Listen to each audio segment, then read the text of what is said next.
I think I lucked out in a way with my mindset coming from Rock Island, Illinois.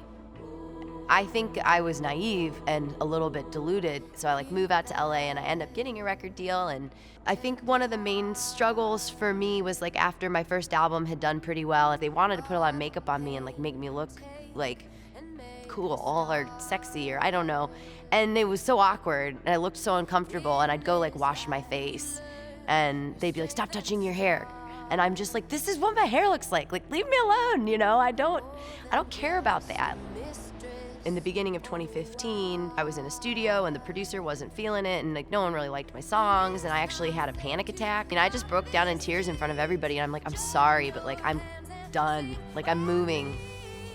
After having that sort of breakdown, I was then writing a bunch of songs, and my producer Kurt Schneider, who helped me record a few songs with my band, and I was going in there we're just gonna finish these 3 songs, but I'm not gonna release them. And Kurt just he knew the whole time, you're totally gonna put out an album. But he was yeah, cool. And then I ended up releasing it, and that's my Wild West.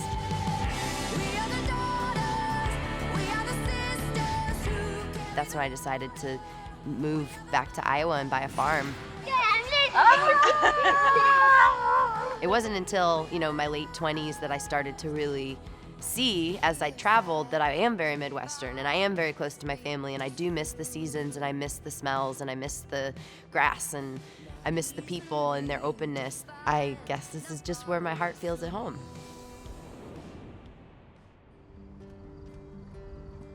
Oh, mighty river, the Mississippi. It really is a mighty river. It's almost of kind of mythical proportions at this point with the Mississippi. It emits a strong energy. Far from this land. My Aunt Laura, who from Rock Island, my mom's sister, she passed away of ALS in 2010. It was just devastating. As a way of processing that kind of grief and that loss, and to raise money for patients affected by ALS in this region, through the Muscular Dystrophy Association, we do this fundraiser and we give them the money we raise, and we turned it into a yearly concert that's family friendly. It's at Schwiebert Park, right on the Mississippi River here in Rock Island. It's something that helps us to celebrate my Aunt Laura's life in a way that's joyful, and also to give back to those who are being affected by this terrible disease. This is the 5th year that we'll be doing the Laura's Legacy concert. Laura was, very, very close to my kids growing up, and Lissie does this because she wants to raise awareness about ALS and also to keep Laura's memory alive and honor Laura with her music.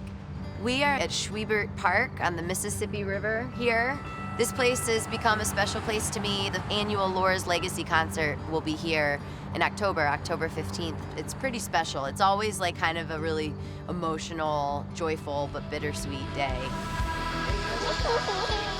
Is it a laugh, or what is that? A laugh. I'm just real proud of her.